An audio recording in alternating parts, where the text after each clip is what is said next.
नहीं, हमने पिछले बार ही ये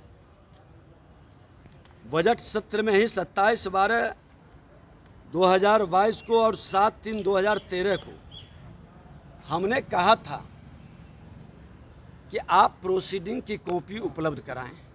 जो सभी दलीय नेताओं ने विषय को रखा है उसकी चर्चा होनी चाहिए अगली बैठक में। कितना इम्प्लीमेंट हुआ, कौन सा विषय पर कार्यवाही नहीं हो सकी, क्या कमी रही, बेहतर सत्र हम कैसे चलाएं, इस पर चर्चा पिछले सत्र के अनुभव को लेके आगे बढ़ने की है। लेकिन बार बार कहने के बाद आज भी हमने कहा कि प्रोसीडिंग मंगवा लें। जब आपके रिपोर्टर लिखते हैं तो प्रोसीडिंग ला कर के रखने में कौन सा नियम की अवहेलना है? ये पारदर्शिता क्यों नहीं? सरकार के दबाव में विपक्ष की आवाज़ को दबाना, विपक्ष के उचित मांग को नहीं स्वीकारना, विपक्ष के पत्रों का जवाब नहीं देना। आपने कैबिनेट मिनिस्टर का दर्जा दिया है नेता प्रतिपक्ष को और उसका पालन नहीं करना। विधानसभा अध्यक्ष का भी कैबिनेट मिनिस्टर का दर्जा, नेता प्रतिपक्ष का भी कैबिनेट मिनिस्टर का दर्जा, सभी मंत्री का, और एक गाड़ी के लिए भी हमको आपस करना पड़ा। खराब गाड़ी बार बार आग्रह करने के बाद तो आखिर प्रतिपक्ष की आवाज़ को दबाना, प्रतिपक्ष के नेता की बात को नहीं सुनना, प्रोसीडिंग नहीं देना, तो फिर बैठक में बोलेंगे और वो प्रोसीडिंग में लेंगे ही नहीं, लाएंगे ही नहीं, सामने सभा में बैठक में रखेंगे ही नहीं, तो क्या इसका औचित्य है? सरकार के दबाव में काम करिए। निश्चित तौर पर सरकार के दबाव में ये खेल हम लोग कतई नहीं स्वीकार करेंगे। आज MKCL का, आचार समिति का रिपोर्ट, कई ऐसे मामला है जो आसन से बोला गया, आज तक सभा पटल पर नहीं आया। पिछले बार भी प्रोसीडिंग में इसको रखा गया। आज कई विधायकों का प्रोटोकॉल का, विशेषाधिकार का वही मामला उठा। तो आप प्रोसीडिंग ला करके देने में क्या हर्ज है?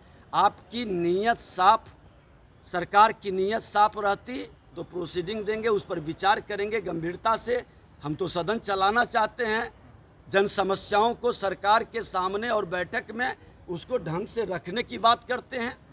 लेकिन ये कहीं न कहीं लोकतंत्र की आवाज़ को दबाने का और पारदर्शिता को छुपाने की खेल कतई स्वीकार नहीं करेंगे। विधानसभा अध्यक्ष सरकार के दबाव में काम कर रहे हैं।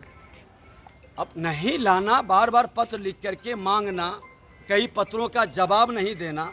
अभी हमने बहाली से संबंधित पत्र भेजा कि बहाली में जो विषय हमने उठाया है प्रेस मीडिया के सामने भी आया, और आप उस पर जवाब देने के बजाय टाल मटोल करना, छुपाना, कर्मचारी चयन आयोग और BPSC से कराने के बजाय इस संस्था के पवित्रता को पैसे की उगाही का अड्डा बनाने की जांच की हमने मांग की, इसको रोकना, तो फिर क्या औचित्य है इस तरह की बैठक की? सर 5 दिनों का सत्र है, क्या कुछ रणनीति रहेगी आपको क्या? देखिए, सरकार के ऊपर निर्भर करता है। विपक्ष की आवाज़ का सही जवाब देंगे, जन समस्याओं के प्रति, अपराध भ्रष्टाचार पर सरकार जवाब देगी तो सदन की गरिमा बढ़ेगी और विपक्ष पूरा सहयोग सदन चलाने में करेगा। शिक्षक नियोजन सब रहेगा।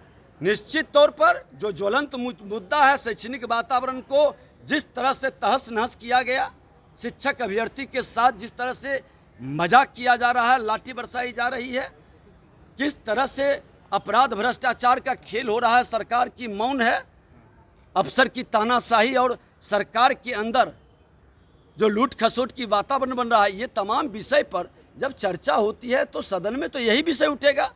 और सदन में जवाब नहीं आना, प्रोसीडिंग उपलब्ध नहीं कराना, निश्चित तौर पर ये कहीं न कहीं लोकतंत्र की आवाज़ को दबाना और लोकतंत्र की हत्या है।